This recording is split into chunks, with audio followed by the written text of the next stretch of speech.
Альхамдулиллахи раббил алямин, вассалату вассаляму аля расулихи Мухаммад, ва аля алихи ва асхабихи аджмаин. В прошлый раз мы с вами говорили о том, что поможет нам сдерживать в себе искренность или воспитывать в себе искренность путем игнорирования своего нафса, своего «я». И здесь мы знаем с вами простые приемы. Как только чувствуешь, что начинаешь обращать внимание на свое «я», вспомни, из чего ты произошел. Из 2 капель. И прежде чем игнорировать каноны Аллаха Субхану ва Тааля или совершить грех, вспомни, из чего ты создан. И кто ты без Аллаха. И сможешь ли ты вообще что-нибудь сделать, или я смогу ли что-нибудь сделать без Аллаха Субхану ва Тааля. То есть нет ни силы, ни мощи, кроме как у Аллаха Субхану ва Тааля. И даже наше нахождение здесь, это Его милость. Безусловно, это скрытое знание, касающееся предопределения, о нем знает только Аллах. Но поверьте, всецело Аллах заботится о нас, и каждого из нас Он любит. И тот факт, что мы созданы даже из капель, это польза для нас. Потому что каждый раз, когда ты вспоминаешь, из чего ты создан, независимо от того, на какую машину садишься, независимо от того, сколько людей у тебя в подчинении, независимо от того, в какой дом ты заходишь, но ты создан из 2 капель, и пойдешь ты в квартиру 1 метр на 2 метра, и ничего с собой не заберешь. Ты понимаешь, что, оказывается, все в руках Аллаха. Работая доктором, хирургом, когда на твоих столе уходит человек из жизни, ты еще больше понимаешь, что в твоих руках ничего нет. Когда бизнес начинает падать, тоже понимаешь. Но почему мы всегда это начинаем понимать, когда мы начинаем терять? Почему, когда мы начинаем богатеть, мы в этот момент не понимаем, что, слушай, это все в руках Аллаха, и Аллах мне дает. Ведь Аллах не только забирает, Он еще и дает. Почему, когда ты сделал операцию, ребенок или человек выздоровел, ты не понимаешь, что это в руках Аллаха, это благодаря Ему у тебя получилось? Почему, когда бизнес расцветает, дело идет вперед, в семье все налаживается, мы с вами не видим, что это Аллах позаботился о том, чтобы все это было именно таким образом. Следующий пункт, который нам поможет, это умеренность.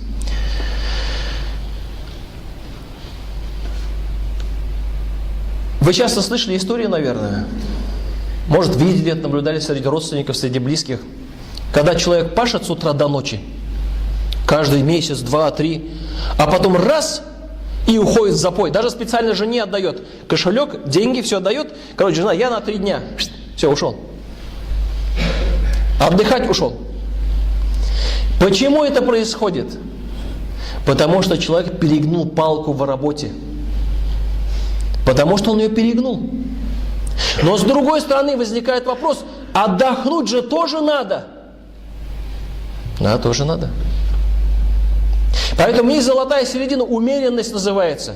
Не нужно перегибать. И в спорте, и в работе, и в религии, в любой отрасли должна быть золотая середина. Без этой золотой середины человек начинает скакать из крайности в крайность.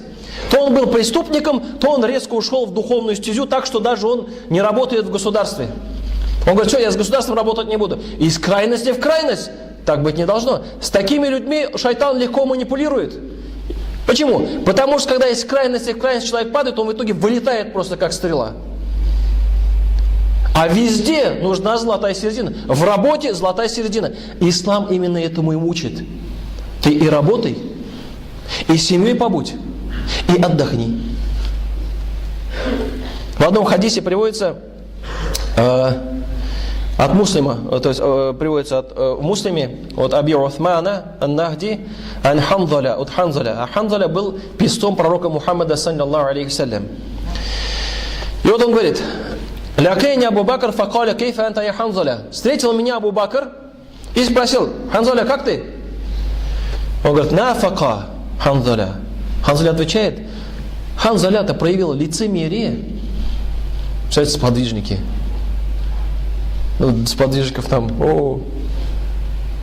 ну, сподвижник говорит, все, лицемерие проявил. И Абу Бакр спрашивает, «Субханаллах, ма такуль?» Как далек Аллах от несовершенства, совершенен Аллах, что ты говоришь? И тогда он говорит, Накуну инда Расулиллахи саллаллаху алейхи вассалям юзакируна бин нари валь джанна. Когда мы находимся около пророка Мухаммада саллаллаху алейхи вассалям, он напоминает нам про рай и про ад. А теперь смотрите, что интересно. Хатта каанна ра'иль айн. То есть мы доходим до такой степени, что нам кажется, что мы стоим перед раем и адом. Мы видим рай и ад. Круто же. Может быть, у кого-то вас бывало, вот у меня бывало в жизни такие периоды, когда ночью спишь и снится ад. Ну, понятно, что это далекий от реального ада, но просыпаешься со страхом. Но я радовался этим снам, потому что после этих снов шаг вправо, шаг влево. То есть ходишь, не дай Аллах кого-то обидеть, во время прочитать намаз. То есть еще больше, сильнее в этом русле становишься. Или снится рай. Однажды приснилось вообще, как будто стоим в судный день, но это просто сон, это, возможно, размышление, я не хочу ничего этим сказать, никаких трактовок из этого делать не надо, просто я говорю о влиянии вот этого. А они, то есть после слов пророка, прям как будто видели рай и ад, то есть как будто стояли перед ним на таком сильном ощущении. فإذا خرجنا من عند رسول الله صلى الله عليه وسلم عافسنا الأزواج والأولاد والضيعات فنسينا كثيرا. Но как только мы от пророка выходили, говорит, как мы выходим от пророка, все, мы забываем это состояние, потому что погружаемся в проблемы с детьми, с женами, работа нас засасывает. Абу Бакр говорит, слушай, валлахи, говорит, клянусь Аллахом, говорит, я точно так же. Они пошли вместе к пророку Мухаммаду саллаллаху алейхи ва саллям. Они пришли к пророку Мухаммаду саллаллаху алейхи ва саллям, и пророк спросил, что с вами?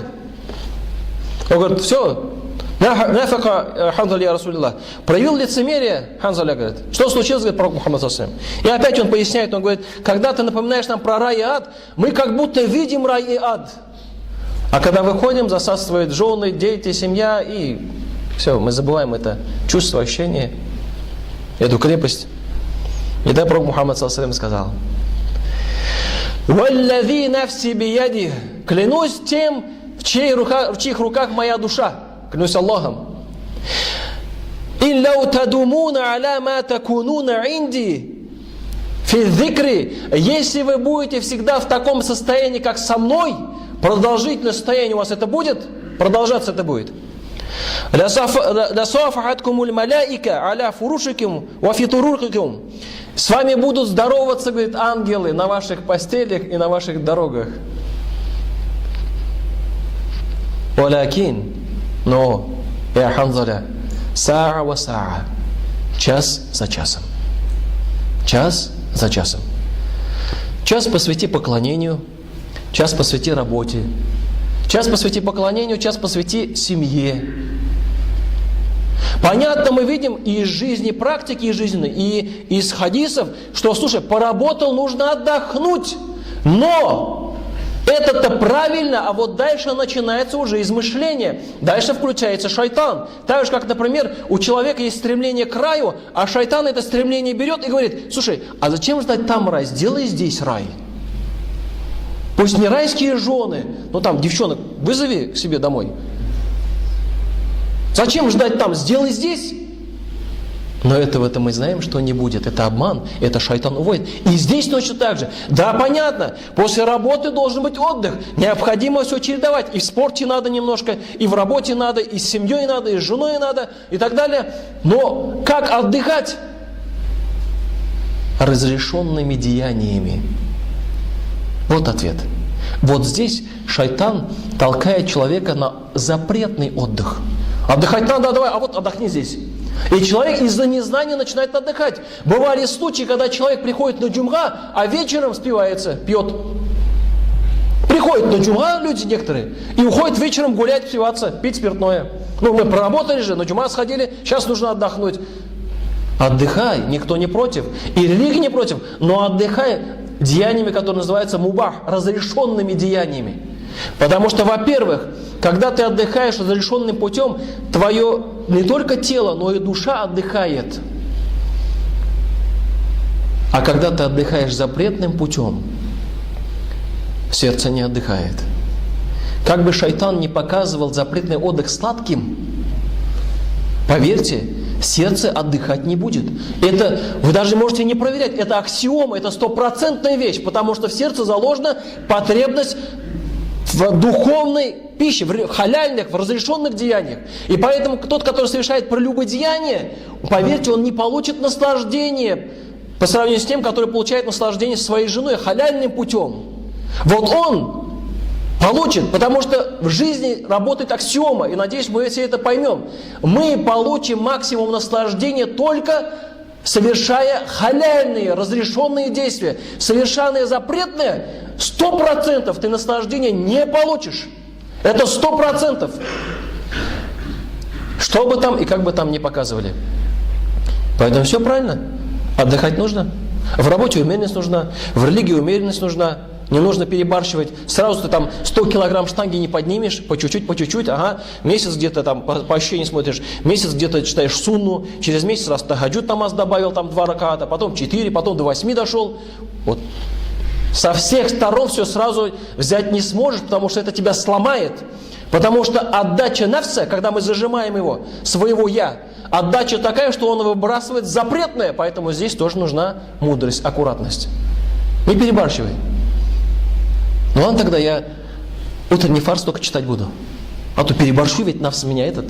Эти чувства, опять шайтан работает, опять человека выбивает ту колею, которая является запретной. Это касается дополнительных действий. Обязательные действия, 5 раз в день намаз по 5 минут, держание поста, соблюдение прав других, то, что является обязанностью, мы с вами это сможем поднять однозначно. Аллах в Коране говорит: «Ля юкаллифуллаху нафсан илля вусаха». Аллах не возложил на душу то, что он не сможет поднять. Это касается всего, тем более обязательных действий. Это как если мы применим к физической нагрузке даже не гриф. Самый легкий гриф берете, который ребенок поднять может. Вот это он и есть. Выполнение обязательных действий. А дальше уже прибавляются веса, пожалуйста, прибавляй, иди вперед. Потому что вы помните, что когда однажды пророк Мухаммад ﷺ зашел в мечеть и увидел веревку растянутую, ему сказали: что это за веревка? Это Зайнаб говорит, когда ночью устает, намаз читать стоя, она за веревку цепляется, представляете? Он говорит: вы что, говорит?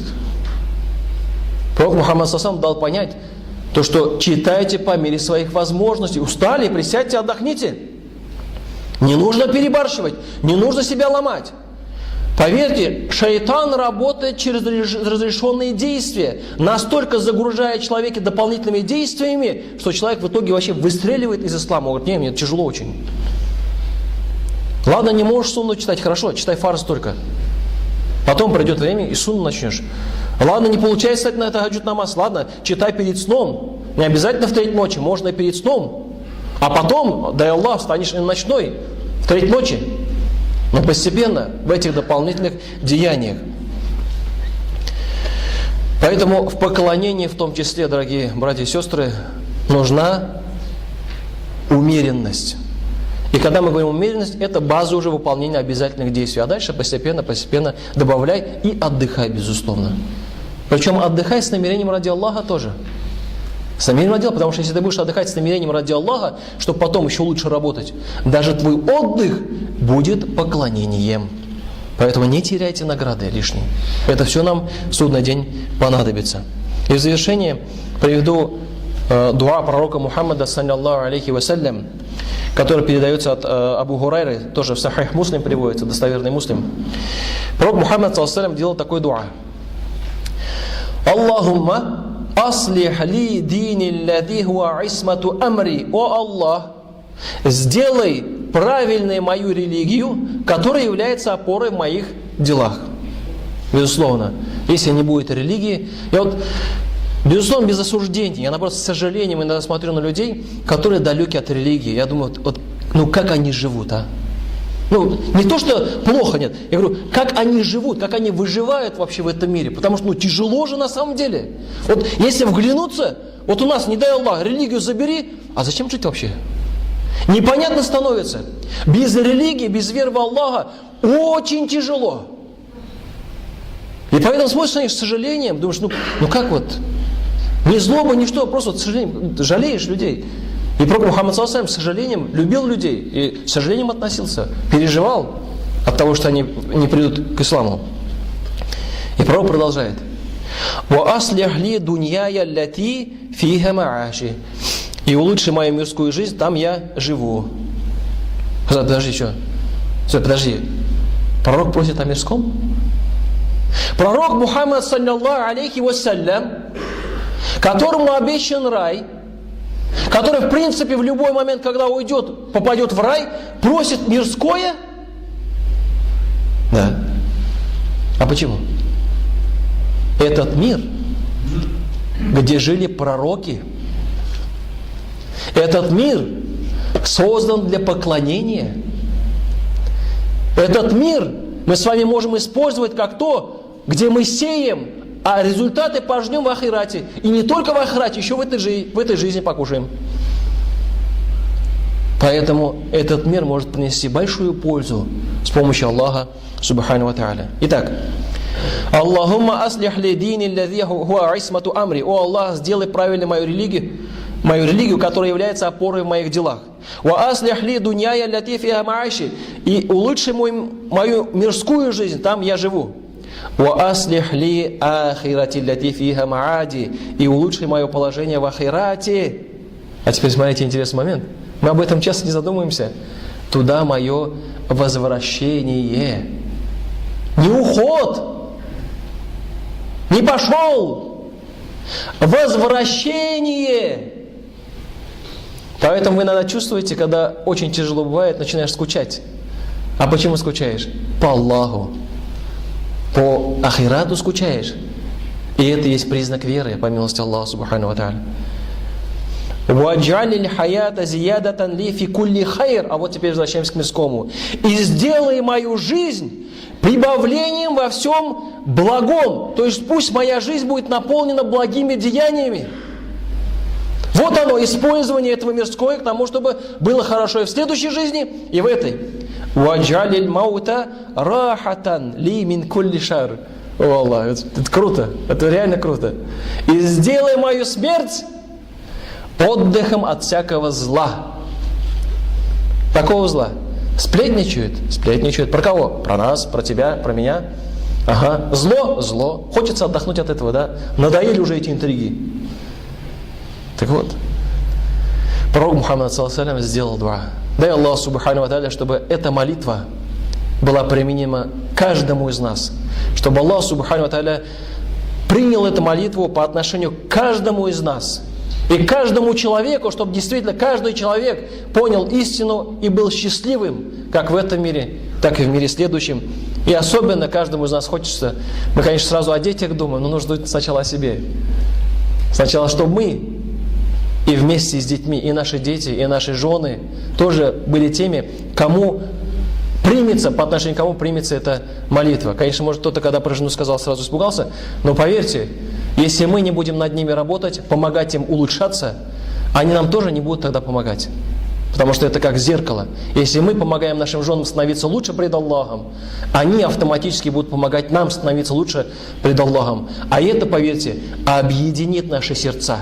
Потому что именно это отсутствие любви ради Аллаха по отношению друг к другу и разрушает семьи на сегодняшний день.